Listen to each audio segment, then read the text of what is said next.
Hi everyone, welcome back to Ayumilove channel for another King Arthur Legends Rise video.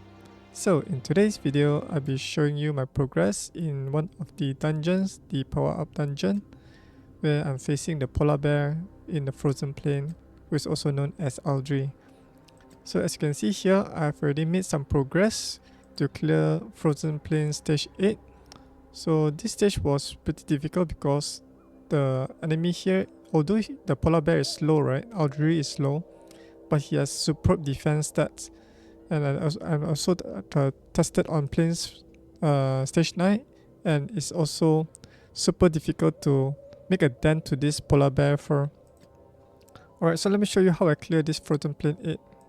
So this time, right, I'll be bringing in 2 damage dealers to do massive amount of damage to the boss so we can take him down below the 3-minute mark. Here are the heroes. The first one is I'm having Accolon in the leader position to boost my damage dealer's attack by 20%. And then she's also here to apply that recovery disruption using her A2 ability. So in order for her to apply this, you need to have sufficient effect accuracy to apply this. And then for our second hero, Rosier, she's my damage dealer. She can also apply some bleed debuff to the polar bear's arms, so we can take them down as well. And she's one of my, I think my best damage dealer because she can also apply bleed, so we can also deal some damage based on the enemy max HP. And then we have Bedivere. If you do not have any other damage dealer, you can use K also. But I'm using Bedivere here because I also put him into my best gear. So for him, I'll be also using his A2 Intimidation, where whenever he performs a critical hit, he'll be able to perform an additional damage, which is like double hit. So you need to build him with high critical rate or critical strike rate. And then finally, we need a healer to sustain our heroes throughout the lengthy battle. I chose Turin. You can choose any other hero that you build, as long as they can heal sufficiently to get your heroes survive all the way until the end. Right, so that's basically it. It's preferably to equip the Storm Relic because the boss is Frost Relic, Frost Element, and by having your damage dealer as Storm, right, they'll be able to deal 25% more damage to the boss, and then you'll receive 15% less damage from it. But currently I do not have a Bedivere Storm Relic, so I'll just use what he has here. Alright, without further ado, let's get started. So the priority is to attack the boss. You want to take down the boss as fast as possible. And by prioritizing this, Accolon will always use her recovery disruption to the boss main body. Okay, let's start the battle. Alright, let me show you the skill order settings. So the first one is Turin, just prioritize on her A2. The reason why I use A2 rather than A3, right, is because I want to save those vigor for Rosier so she can keep on spamming her A3. So that's why I just use her as A2 and A1. Or else you can, if your heroes are not surviving well, just use A3 and A1 here.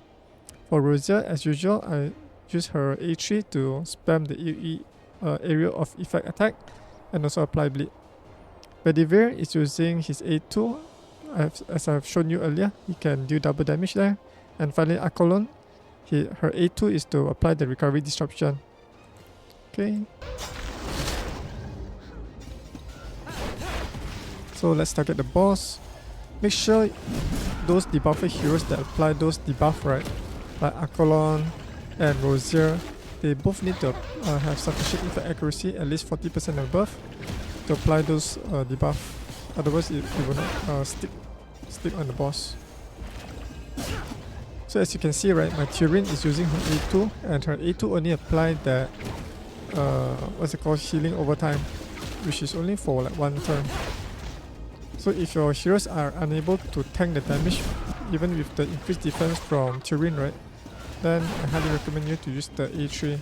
as it provides like much more healing compared to her E2 there. So we are now on the first hibernation mode where we have taken down like 75% of the polar bear HP. Oh, I think 60%. We took down 40% of the HP of the boss with the remaining of 60% HP left. So it's pretty fast. We are just at the 1 minute range to clear that amount of HP. And previously, right, I was using Tristan in the slot of Rosier here because I want to slow down the boss.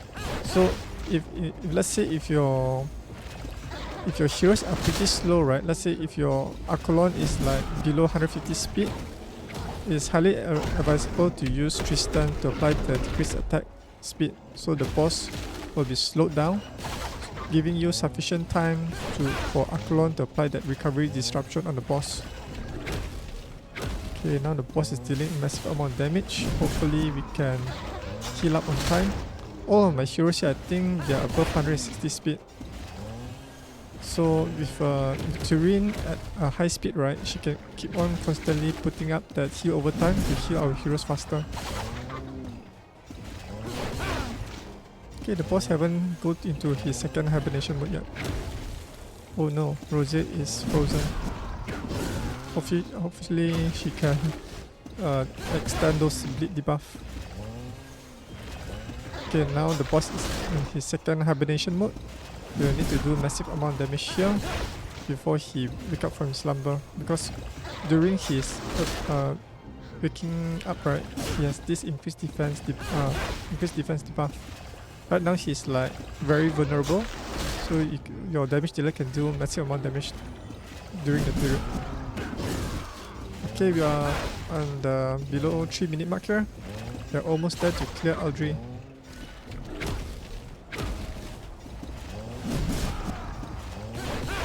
Okay, a bit more. I think we passed the 3 minute mark. Sometimes it depends on your luck, whether you can land sufficient debuff to take it down. Alright, so there you have it. Let's check out the battle stats. It took around about 3 minutes and my fastest time is around about 2 minutes and 45 seconds. So we got some legendary star seed, rare star seed, and some uncommon relic breath. Let's check out the battle stats here. As usual, Turin provides the massive healing, and then Rosier and Bedivere dealt a lot of damage here. Where Rosier is out damaging my Bedivere, I think it's because of the AoE damage that she deals towards the arms of the Aldri. And also she can perform some healing through her drain buff. So let's quickly go through the offense. So these are the damage dealt. Rosier dealt around about 54% out of her heroes here, followed by Bedivere at 35%, Accolon at 10%, and Turin is 0%. Okay, then highest damage dealt is Bedivere. This one is, I think, the damage dealt from, not sure is it from the bleed or from her damage, her direct damage. She placed around about 29 bleeds and she performed 1 kill. These are the defense stats. Damage taken, seems that Bedivere is taking most damage is because he's a neutral affinity, which means same affinity as the Aldri. So if you're able to get him to storm, right, then he'll receive less damage here. Then these are the skills used. Accolon is spamming her Stormy Fangs A2 to consistently put up that recovery disruption. Rosier, on the other hand, she'll be using her Crimson Pawn to apply that AoE attacks and bleeds, and also sometimes use her A1 to charge up the Vigor. Same goes with Bedivere. He charged up the Vigor with his Heart Strike and also spam his Intimidation. So from here you can also see, right, if let's say if your heroes are doing a lot of the A1, it means that maybe it's not optimized. Maybe you need to gear them in a Vigor set so that they can keep on using their A2 abilities. Alright, so let's exit and let me show you how I build each of these hero. I've already optimized my Accolon so that she's able to replenish her Vigor using a Vigor set. Let's head over to the hero management. Let's start off with Accolon. So these are her total stats. Attack speed is 187. Previously it was pretty slow. I boost up her speed so that she can we do not need to depend on Tristan decrease attack speed here. So her vigor charge is 2, critical rate is 34%, a bit low. But most importantly is the effect accuracy, which is 74%, which is pretty high right now. And these are her detailed stat info. Okay, let's check out her chivalry. I just got one copy of her, so I had additional 8% accuracy, 5 attack speed, and 7% attack. These are her skill level ups. I did not manage to get a sufficient Rare Bull talisman to boost up this one. But this one is only useful when you pair Accolon with a hero that applies defense decrease, so that she can apply this recovery disruption and also damage taken increase for 1 turn. That means you need to have a decreased defense champion as well as Accolon to go in sequence, and then your damage dealers on the 3rd and the 4th one to benefit from this. Awakening, she's on the 4th awakening. 2 more awakenings to unlock the banner slot. And then she's fully leveled up, level 60. Let's check out her equipment. She's currently geared in a vigor as well as a critical strike rate. Previously I was gearing her in a speed set, but speed set doesn't help her to consistently place her recovery disruption. So that's why I made this change to make her to be more consistent in the battle. So this is the vigor helmet, vigor cuirass, vigor boots, a critical necklace with a effect accuracy primary stats, vigor earrings with a primary stat of critical damage. Ideally I want to get it either like critical rate, because her critical rate is pretty low. And then finally this one is the attack speed critical rate ring. Hopefully I can get a 5-star one with attack speed to boost up her speed even further. Then this one is the belt, strife belt with an effect accuracy, which is pretty good. And then with an attack speed bull orb. Okay, these are the detailed equip settings. And this is her relic, her storm relic. I never use her flame relic at any dungeon. I don't see any use for it for now. So I just prioritize on the storm relic here. No skills upgrade for this one yet. Okay, so that's basically it for Accolon. Let's move on to the second hero, Rosier. I've been using Rosier in many areas like Gorgos, Panvid, and now I think the 3rd one was the Terrace, and the 4th one will be Aldri. Before I went to Terrace, right, I have been using Rosier to farm a lot of the relic breath. So she's been helping a lot in speeding up my run from 5 to 6 minutes to 2 to 3 minutes. Okay, so these are her stats. 213 attack speed, 2 vigor charge from the vigor set, close to 70% critical rate, 36% critical damage, 43% effect accuracy, which is pretty low. Hopefully I can get it to like either 50 to 60%. And then these are her detailed stat info. Okay, her chivalry is still the same, chivalry 8. If I happen to get these 2 more chivalry, right, it just basically boosts up her survivability with the HP percent and defense percent. Nothing much here. Skill level up. This one is not really helpful unless if you see that she is not able to keep up her H3, then this one will be helpful to get the blood frenzy, where her A1 can also increase the duration with this blood frenzy buff on herself. I think I can farm another some of the brush attack. Okay, that's her she's fully awakened, level 60. Alright, let's move on to her equipment. She's currently geared in a vigor, critical, and strife set.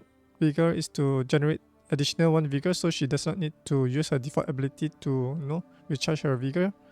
And critical strike rate is to provide her with 70% critical rate, and strife allows her to gain an instant turn whenever she performs a kill on the enemy, and also allows her to have a lifesteal or drain percentage, which is pretty helpful, especially when she sacrifices her health to do the AoE attack, her E3. So this is her Vigor helmet, Vigor cuirass, Vigor boots. This one is the Vigor necklace with a primary stats of effect accuracy. This one is very important. And then this is a critical rate earrings. And finally, attack speed critical rate ring. This one is found from the first equipment dungeon, the Yaskarak, the one that drops the critical rate and or offense set. These are her accessories here: the belt, strife belt with flash stats attack speed primary stat for the strife orb, and then we have flash stats attack strife banner. Right. And then moving on to the relics. I'm upgrading these two relics. I did not have much usage for the frost. I just primarily use the storm relic for Aldri, and then murderous flame for the Gorgos, for Panvid and Terras. Okay, this flame relic has the two upgrades here, and then we have this one. There's no skill upgrade. So hopefully I can get more skill upgrades for the flame one so that I can take down the terrace even faster. Alright, that's basically it for Rosier. Let's move on to the third hero, who is known as Bedivere, the one-arm... Is it one-arm warrior? Yeah, one-arm warrior. Alright, so let's check out his info. These are his total stats. Around 102 attack speed, 41% critical rate, 35% critical damage. Effect accuracy you do not need because he doesn't apply any debuff. So he's almost close to 4000 attack and has 22,000 HP or 23,000 HP here. Okay. And then he has Chivalry 3. This one is really important. So he does not need to be equipped in a Vigor set to charge the Vigor. So this allows him to keep on spamming his A2. Then is his skill level up. I put some skills here. It will be quite helpful if to get the level 3 random target one, so he can do more damage to other enemies if there's mob of enemies there. His Awakening 4, and getting to the 6th Awakening, right, is pretty expensive. It costs a lot of pedestal. This one is really hard to get. So I'm upgrading my rare heroes first so that they can help me in the Forbidden Dungeon to clear those mobs. And also farm more pedestal along the way. For his equipment, I'm just carrying him like a normal damage dealer, attack and critical rate set. This is the critical helmet. This is the critical cuirass, offense or attack boots. This one is the flash stats attack necklace. Hopefully I can get the attack percentage. And this is attack percentage earrings, and finally an attack speed ring. This is a flash stats belt. I seen him that he's always missing his attack, so ideally I want to get the hit accuracy primary stats for this belt. Then this is a HP, or ideally I want to get the attack speed for him here. And yeah, that's basically it for his equipment. For his relic is 4th Awakening, level 16, no skill upgrades. Okay, let's move on to our final hero, our healer Turin. So these are her total stats. 20, close to 25,000 HP, 1,900 defense, 177 attack speed, 2 vigor charge, and you do not need effect accuracy. Her resistance is 43%. Okay, here are her total detail stats here. For her equipment, I'm just gearing her with a counter and vigor set. Counter allows her to heal with her A1 whenever the enemy performs an AoE attack on her. So this is the Vigor helmet, Vigor cuirass, Vigor boots, Vigor necklace with a primary stats of effect resistance. Ideally I want to get her to a HP percentage so her healing is even more substantial with her A3 in other dungeons. This is a counter earrings with a flash stats HP. And then finally we have an attack speed counter set ring. For her accessories, we have the effect accuracy belt. I think I'll change it to either flash stats HP or something that can help. Maybe I'll take this one. Boost up her HP even more. Let's try to enhance this. Okay, I think I'll use this instead. So now she will have more HP now. And then finally, the orb is attack speed, strive. So I don't try to find a complete set, better to get the right primary stats for her to help her healing roll. Okay, these are her stats here. Her relics, I only use these two. One is the storm and one is the frost. Frost is for the fire enemies, whereas if I need a lot of healing and attack speed, I'll just use storm here. Okay, that's basically it for Turin. Alright, so that's basically it for my video. Hopefully you learn a thing or two on how to set up a sustainable team that deals high amount of damage to Aldri. Hopefully I can get a better hero that can apply some decreased defense and also deals a lot of damage to take down Aldri, the boss.